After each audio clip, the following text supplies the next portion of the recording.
Pada 1 Maret 1945, Jepang telah merumuskan terbentuknya BPUPKI yang dipimpin oleh Dr. Rajinman Widyodiningrat dan memiliki anggota sebanyak 62 orang. Dalam BPUPK terjadi sidang pertama yang terjadi pada tanggal 29 Mei sampai dengan 1 Juni 1945 di Gedung Chosangin Ploksrad. Dalam sidang tersebut membahas mengenai dasar negara Indonesia.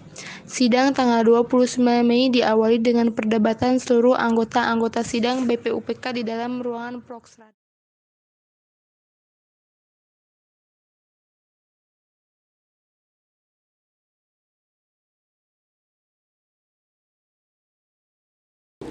Assalamualaikum warahmatullahi wabarakatuh. Waalaikumsalam warahmatullahi wabarakatuh. Saudara sebangsa dan setanah air, mari kita mengucapkan syukur kehadirat Allah yang Maha Kuasa. Atas berkat rahmatnya kita bisa mengumpul di ruangan ini. Indonesia akan menghadapi babak baru yang akan menjadikan Indonesia menjadi bangsa yang lebih baik. Merdeka! Merdeka! Seluruh anggota sidang bertepuk tangan. Kemudian semua anggota sidang berdiskusi sampai keadaan sidang menjadi ricuh. Maka dalam kesempatan ini kita akan menentukan dasar negara yang tepat untuk bangsa kita yang tercinta. Saya selaku Ketua BPUPK secara resmi menyatakan membuka rapat penetapan dasar negara.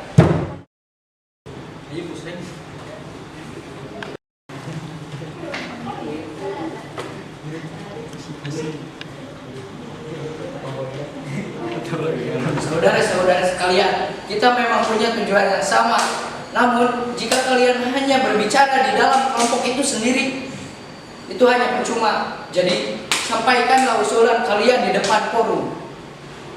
Saya memiliki usulan Indonesia merupakan negara yang kaya akan tradisi dan budaya. Jadi saya harapkan kita bisa mempunyai dasar negara yang mampu mewakili keberagaman yang ada di Indonesia. Saya setuju, seharusnya Indonesia memiliki ideologi yang mampu mempersatukan seluruh pihak. Saudara-saudara, saya telah mendengarkan beberapa usulan saudara sekalian. Dengan ini, saya menyimpulkan apa dasar yang tepat untuk negara tercinta ini. Dalam sidang ini, saya akan mengajukan usulan mengenai dasar negara yang berwujud tulisan maupun lisan. Ini rumusan saya secara lisan. 1. Peri kebangsaan. 2. Peri kemanusiaan. 3. Peri ketuhanan. 4. Peri kerakyatan. 5. Peri kesejahteraan rakyat. Dan yang secara tertulis. 1. Ketuhanan yang Maha Esa. Maksudnya adalah bangsa Indonesia memiliki kebebasan menjalankan dan taat pada agamanya masing-masing. 2. Kebangsaan Persatuan Indonesia. Maksudnya adalah bangsa Indonesia memiliki suku, ras, agama yang bisa menjadi satu bangsa, yaitu Indonesia yang utuh. 3. Rasa kemanusiaan yang adil dan beradab. Maksudnya adalah menjadikan setiap warga negara Indonesia memiliki hak dan kewajibannya yang sama. 4. Kerakyatan yang dipimpin oleh hikmat kebijaksanaan dalam permusyawaratan perwakilan. Maksudnya adalah mengutamakan budaya bermusyawarah dalam mengambil keputusan bersama dan mengutamakan kepentingan bersama dan negara. 5. Keadilan sosial bagi seluruh rakyat Indonesia. Maksudnya adalah semua rakyat Indonesia berhak mendapatkan keadilan untuk dirinya sendiri. Yamin, saya akui pendapat Bung sangat luar biasa. Tapi Bung harus ingat, Indonesia memiliki mayoritas penduduknya beragama Islam. Jadi negara kita harus berdasarkan Islam. Betul Bung, seharusnya Islam harus diutamakan di dalam negeri ini. Allahu Akbar. Allahu Akbar. Apa Tuhan tidak mendengarkan pernyataan dari Tuan Agus Salim? Kita membutuhkan dasar negara yang menyeluruh. Keadaan rapat menjadi kisruh dan kacau. Seluruh anggota berdebat sesuai kehendaknya masing-masing. Kemudian A.A. Marimis menengahi persoalan yang terjadi. Jika begitu, kami sebagai warga yang bukan pemeluk agama Islam tidak dapat menjalankan dan menaati agama kami. Benar. Saya setuju dengan pendapat Saya sependapat dengan saudara Muhyamin. Jadi saudara sudah baik karena mengandung unsur ketuhanan yang Sidang diberhentikan dan belum juga mendapat dasar negara yang sesuai untuk negara Indonesia. Sehingga sidang dilanjutkan pada hari selanjutnya, yaitu tanggal 31 Mei 1945 di ruang Ploksraad. Saudara sebangsa dan setanah air, kita telah mengadakan rapat namun belum juga mendapatkan titik terang usulan yang tepat. Hari ini kita berkumpul lagi untuk membahas hal yang sama, yaitu dasar negara. Saudara Norton, silakan jelaskan kembali hasil rapat kemarin. Pada rapat sebelumnya telah mendapat satu usulan, yaitu ketuhanan yang Maha Esa, kebangsaan persatuan Indonesia, rasa kemanusiaan yang ada dan berada di tempat kerakyatan yang dipimpin oleh kebijaksanaan dalam perawatan perwakilan lima kerajaan Indonesia rakyat Indonesia. Baiklah, apakah ada usulan baru yang gagasan berkaitan dengan hal tersebut? Pada dasarnya agama hanya tertuju pada satu Tuhan yang sama, yaitu Tuhan yang Maha Esa. Jadi untuk apa kita memperdebatkannya lagi? Masih banyak hal penting yang harus Seluruh kita anggota pikirkan. sidang seraya bertepuk tangan dan mengatakan merdeka, merdeka, merdeka. Namun Abdul Kahar tetap tidak setuju. Ia tetap ingin bahwa Indonesia menjadi negara Islam.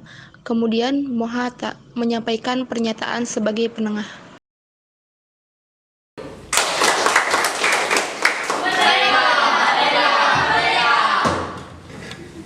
Tapi Bung, saya meyakini bahwa Indonesia itu tidak bisa disamaratakan seperti itu. Indonesia negara Islam. Kalau seperti itu, kenapa Bung tidak membuat rapat dalam forum Bung sendiri? Kami di sini rapat berdasarkan musyawarah. Apabila Bung tidak bisa menahan ego Bung, silahkan pintu keluarnya sebelah sana. Saudara, silakan. Anda telah mendengar pernyataan dari Muhammad Hatta. Tidak ada gunanya kita lanjutkan rapat ini dengan ego. Baiklah, adakah yang memiliki usulan lagi?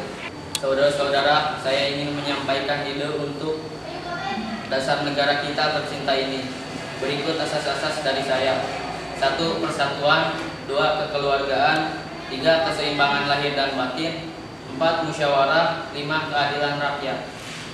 Sebenarnya, saya tidak ingin menyinggung hal ini. Namun, usulan Bung Supomo tidak menyatakan tentang adanya ketuhanan. Padahal, itu bagian penting yang harus Sidang disatukan. BPUPKI berlanjut pada tanggal 1 Juni 1945. Keadaan ruang sidang sangat kacau. Semua anggota berdebat hebat mengenai dasar negara yang cocok untuk Indonesia. Insinyur Soekarno tidak tahan melihat kegaduhan di ruang sidang. Kemudian beliau mengambil alih ruangan dan menyampaikan pidato kecilnya. Terima kasih saudara-saudara sekalian, tenang. Kita sudah berkumpul di ruangan ini selama 3 hari hanya untuk membahas dasar negara yang kita cintai. Dan kita sampai saat ini belum dapat menemukan dasar negara yang tepat. Setiap kelompok masih saja memprioritaskan kepentingan golongannya daripada kepentingan umum. Kita tidak bisa seperti ini, dan untuk itu izinkan saya menyampaikan usulan saya untuk dasar negara yang akan saya bacakan. Kita telah berjuang melawan penjajah. Kita telah bersatu untuk memperjuangkan tanah air tercinta. Maka haruslah kita tanamkan rasa persatuan pada diri generasi-generasi kita. Hal ini merupakan alasan butir pertama, yaitu kebangsaan Indonesia. Kemudian bangsa ini merupakan bangsa yang baru lahir. Maka haruslah kita untuk menjalin hubungan baik dengan negara lain yang telah lebih dulu merdeka untuk menjalin hubungan di bidang sosial, ekonomi, dan politik. Hal ini merupakan dasar dari butir kedua, yaitu internasionalisme. Budaya dalam negara kita adalah merembukan suatu masalah secara bersama-sama demi mencapai jalan keluar. Hal ini menjadi alasan butir ketiga, yaitu mufakat. Lalu kita tahu bahwa bangsa kita telah dijajah. Maka seluruh lapisan masyarakat bangsa kita harus merasakan apa yang dikatakan dengan merdeka. Hal ini menjadi alasan butir keempat, yaitu kesejahteraan sosial. Yang terakhir, untuk merangkum itu semua, kita semua beragama bukan? Maka kita harus memiliki pedoman, yaitu Tuhan. namun bukan Tuhan dalam agama Islam saja, melainkan mencakup seluruh agama yang ada di Indonesia, yaitu ketuhanan yang Maha Esa. Demikian usulan dasar negara dari saya, semoga dapat mewakili pendapat saudara-saudara Seluruh anggota sekalian. sidang bersorak-soraya mengatakan merdeka. Merdeka! Merdeka!